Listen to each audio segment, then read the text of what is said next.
Alright, so welcome back to more WWE 2K19 content. Now today we have the video I've been working on for the last week, and that's why I haven't really been uploading, but it is 50 secret features. And of course I do this series every now and then, and this is the first post WWE 2K19 launch episode of this series. So I thought I'd start off with a bang, and so let's drop 50 different secret features that you might not know. Now this series is inspired by the likes of Macho T, The 101, and of course Smack Talk, so massive credit to them. Definitely go check their channels out if you haven't already, I'm sure you have. But yeah, I'll leave a link in the description to their channels anyway. Anyway, without me just rambling on, let's just hop right into it. So the first secret feature you may not know is that when you're having a superstar debut in a different brand that they've never been on, they will actually have a special piece of commentary. This one did come from my comment section, so a massive thank you to Kai with a Voice for actually showcasing me this in the comment section of one of my previous videos. So yeah, now let's hop on to the next one. So as I'm sure you're aware, Lana, she doesn't have her long hair this year. I see a lot of complaints by her on Twitter about it, so she must have been pretty mad. But there is actually a way you can get around this and actually give her long hair. So you're going to want to go ahead and select her manager attire, as her manager attire does actually have long hair. And you're just going to go ahead and change it to a superstar attire and make sure it's not an alternate attire. Now, if you don't want to do this and you can't really be bothered, you can just go ahead and download the online version, because a lot of people have already uploaded this to Community Creations. But this is a little bypass that may be getting fixed in the future. We don't know at this point, but this is a bypass that is possible at the minute. Now let's hop on to the next one. So last year there was the new addition of straps. Now your superstar can actually remove the straps if they have straps on their attire. So this can lead to some pretty cool moments if you're about to do your finisher to end the match. Now this year they've kind of updated it by adding one new superstar, and that is Big Show. They've also took away another superstar. This is Jason Jordan, because he doesn't have the straps anymore as part of his attire. But the new addition this year is Big Show.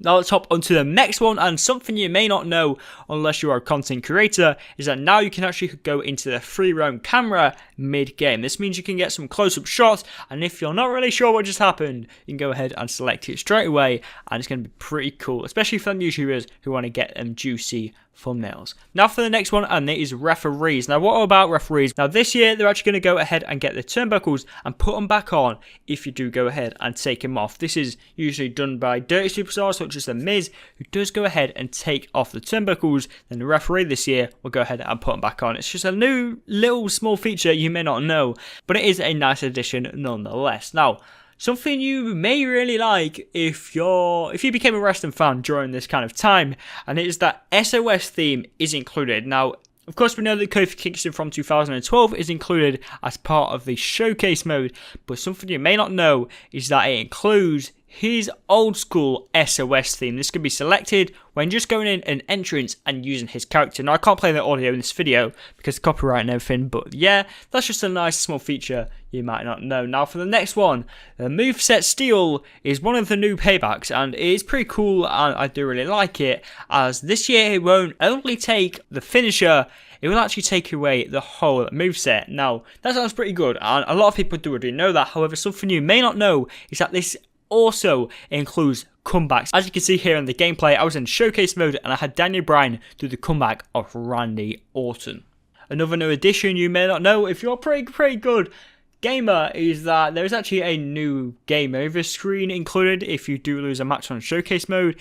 This is something that the top level gamers may not know, but I'm sure a lot of you do kind of know it. But this is a nice new addition, and it is pretty cool animation, to be honest. Now for something that doesn't really make much sense is that Triple H, when he's doing the counting out when you're on the outside of the ring, it's going to sound not like Triple H at all. In fact, they didn't include any custom audio, and it's just a referee's normal voice.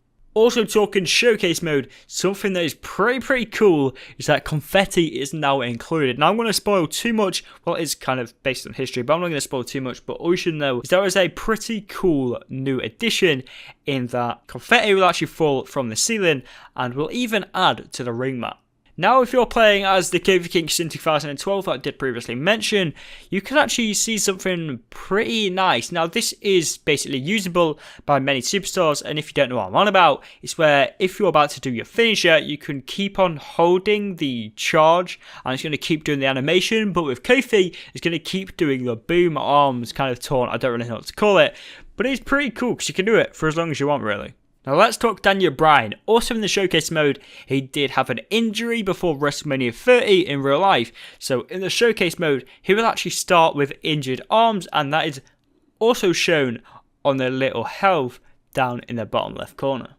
Now something I'm really excited about this year is this new addition. Once you go over to create a WWE Superstar, you can obviously make a new attire, but something pretty cool if you want to do just some simple new additions for universe mode, you can go ahead and go to parts color and press randomize, and it's going to come out with both some very stupid and some very nice color combinations. And this is just nice to refresh your superstars if it's something you want to do for universe mode, or you just want to do it for normal play mode. I do like to do a bunch of these for the likes of Rey Mysterio and then just play it on random, because you never know what the color combination will be once you get into the match. And this is a pretty nice addition that I personally really do enjoy in this year's game. Now let's speed things up, and in WrestleMania 30 on the final match for the showcase mode, once you do go past one of the cutscenes, you can actually glitch walk on the steps, and this is going to look very strange. It has been a glitch in previous wrestling games, and now it is very simple to do in this, but I'm afraid that's all you can do. There's not really much you can do else other than the glitch walk. Also in the showcase match, something that is pretty interesting is that Stephanie McMahon will actually say, "Come on, Scott," to the referee, even though it's a random referee. She's obviously on about Scott Armstrong here, but it doesn't kind of work out when it's not Scott Armstrong in the ring. Now let's hop into something that is not a showcase. Let's hop in back to play, and that is that Velveteen has a new unique suicide dive animation where if you go ahead and attempt a suicide dive, he won't actually do it because he doesn't do it in real life much. So you can go ahead and see this unique animation, and it does look pretty cool. Now let's talk about some botches. There's a couple botches in this year's game, and for the first one I'm going to include in this video, you can see on Booker T, on his boots, it says Rooker T, not Booker T. Not sure what's gone on here, but 2K are probably going to patch it in a quick update, so this is something that is very strange currently, but I'm sure it will be fixed very soon. Now something you may not know is that DIY entrance is actually included and is listed as the generic tag 9. As you can see here, it is obviously the DIY entrance, even though Tommaso Ciampa did destroy the tag team and is not included in this year's game. Also talking some more entrances, we have this one with AJ, Carl Anderson and Finn Balor, where it's going to place a nice new animation, and also this one with Luke Gallows, Carl Anderson and Finn Balor. All of these can be selected and create an entrance for a trio faction. Now talking more entrances, we have this one of Absolution, and although Paige did have to retire, he did include this animation as it was more than likely scanned before she had to retire, so it is unfortunate that they wasn't able to use this as part of the faction, but they still included it nonetheless. The stuff that kind of freaked me out and I thought was a mistake when I first went into the game was basically I used the accelerate to unlock everything, but when I went over to Sasha Banks, she had a Maurice outfit. Now if you're sharing this confusion with me, you do, all you need to know is that it is included in my career, and that, I'm not going to spoil anything, but that is all you need to know. It's just to clear things up, because this kind of confused me and I thought it was a massive glitch at first. I was like, well, what on earth? And now I understand. Now I basically completed the career mode a couple of days ago, and it all does make sense now. Now I'm sure you are aware that a new addition in this year's game is custom side plates. Now, something you may not know is that these custom side plates will also work on custom championships, which I personally think is a great inclusion. Also included is not one but 2 finishers for Rey Mysterio. Most people just do go ahead and use a splash, but if you go ahead and use a wake up taunt after doing the 6-1-9, you can actually do this pretty sweet finisher, and it is also a pin combo, so you can go ahead and end the match right there. Now also in Exhibition, if you do go ahead and use Alexa Bliss, she does have a unique pin animation where she will actually go over and place her leg between the chest and neck of her opponent, and this is a small but nice feature included in this year's game. Now, unfortunately, in this year's game, for whatever reason, we do not know, but a new addition or kind of removal of an addition was that you could no longer do triple threat eliminations, fatal 4-way eliminations, or just any kind of elimination match that wasn't a tag team match. Now, usually you just go ahead and change this in the custom match options, but unfortunately they did remove this. However, what we do know now is that this is going to be coming in a future patch. This actually came to 2K's attention when a bunch of users were complaining on both Reddit and their emails, so they did go ahead and respond saying this is going to be coming in a later update due to the amount of complaints, and this is something I'm really excited for, as I do usually use this pretty much all of the multi-man matches I do go ahead and have. Now, previously in this episode, we did go ahead and mention that Lana is going to have a different way that you can go ahead and get a long hair. Well, this method is actually also usable for the likes of Drake Maverick, Zelina Vega, Paul Heyman, Samir Singh, and Sunil Singh. So to do this, all you're going to go ahead and do is go to create a WWE Superstar. Then you're going to go ahead and select a manager such as Drake Maverick.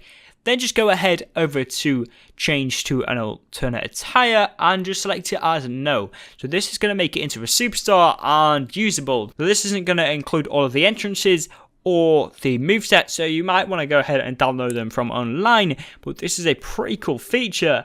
And as you can see, it does make for some pretty cool moments where you can even use Paul Heyman. Now, talk about Paul Heyman. I did mention it doesn't include any entrances. Well, this is what happened when I went to do an entrance for Paul Heyman. Now for number 32, and you can actually use Dana Brooks manager attire by this method, and this is a pretty cool addition as she does have a different hairstyle, but it is also a minor one, so you might not want to go ahead and do this, but this is also a cool addition by using this unique method. Now, let's get away from all of these different kind of models. Let's go ahead and look into Exhibition. And now we're talking Liv Morgan. She does actually have a different matrix dodge for a bunch of different running strikes, where she will bend her body as she has very flexible body somehow. I don't know how she does it, but she somehow does it, and she does these pretty cool reversals in Exhibition mode. Now, something that is a bit strange, and to be honest, but as you can see by this Gen's Gaming's video, credit to him, link in the description to the full video, if you do actually damage Kane enough in a Hell in a Cell match, Undertaker will appear.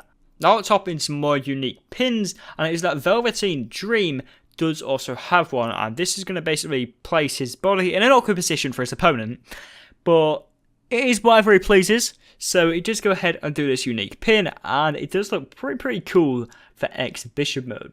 Now, fortunately, when we do go ahead and buy the game and install it, the default option is that the Miz Taraj will be included and not the B Team. However, something you may not know is that the B Team's Titantron is included and also a motion for them. So you can basically go ahead and create it manually. It does take a bit of time, but although it does include the B Team Titantron and the Battle Scars theme, when selecting the B Team on some of the options, it's going to basically use the Usos kind of graphics for parts of it, but it's unusual.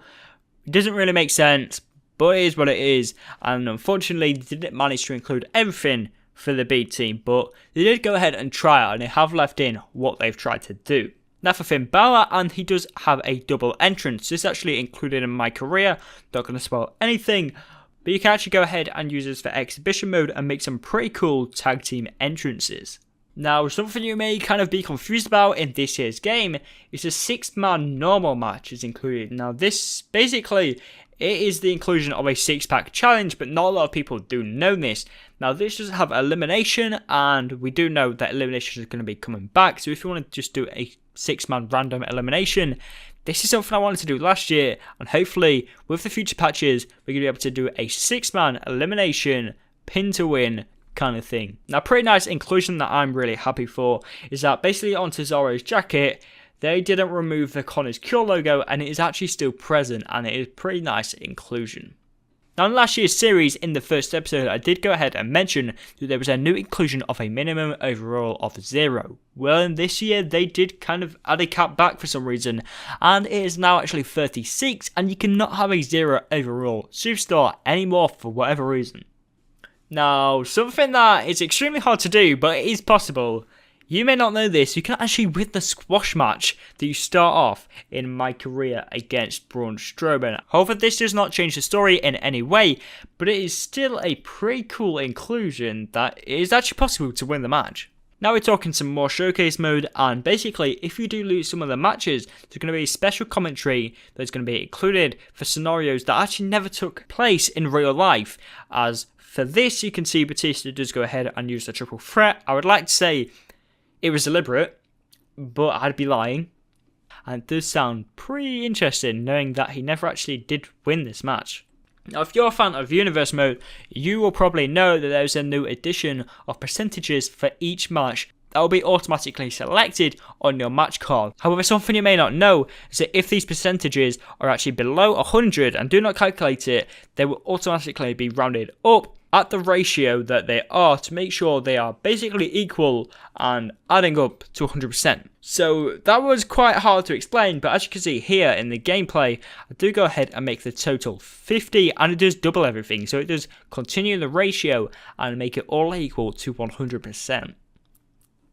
Now, a pretty strange inclusion in this year's game is that if you go ahead and attack the referee, it's going to take away 750 points off your stars. However, if you do go ahead and do this in Towers mode, it's going to give you an extra 750 points to add to your star rating, and it's just a bit strange that in Exhibition it's going to take away 750, but in Towers mode it's going to add 750 star rating and allow you to get closer to getting that star rating you really want for the end of the match. Now, another new addition that is really hard to see unless you're close up is that Liv Morgan does actually include her signature blue tongue in this year's game, and she does actually have it. If you get it at the right pose, you can kind of see it. It's kind of hard to see, but they did actually include this nonetheless. Now, we're getting close to finishing off the episode, but for here we're going to talk about Ronda Rousey. She does actually have a unique judo throw reversal, which will actually be triggered when trying to rotate her by doing a front to back punch, and she would just go ahead and flip you over with a judo throw.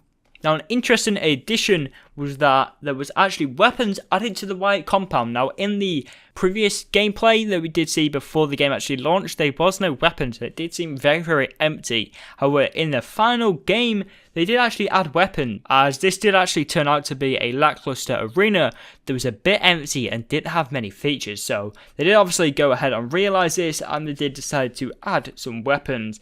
However, there is still a lack of OMG moments and interactive parts in this arena. Now, for the last two, let's talk about some botches, and these are some pretty weird glitches that will more than likely be patched in a next update. And first off, we're talking Kofi Kingston, and if you select him in an 8-man match, it will say Kofi Kingston 12, but after you select him, it's going to change his name to Kofi Kingston 14. Now, this was obviously a botch by one of the developers, but I'm sure it's going to be fixed in a future update. And then for the final one, if you do go ahead and select Titus O'Neil, for whatever reason, his manager attire is actually called O'Neil 02. Not sure what this is, because I'm sure it's not from 2002. Can someone explain? I'm not too sure. But that's pretty much it. If you guys want to leave a like, that'd be highly appreciated. Let's see if we can smash 100 likes on this video. You guys have been killing it, and this series is not going to stop here. We're going to be continuing this series. It did take me a very long time, so I'm going to be posting it more frequently at a 10 per episode rate. So if you're new around here and you want to see some more WWE 2K19 content, make sure to subscribe and turn notifications on to stay up to date with everything WWE 2K19. I'll catch you next one. Bye.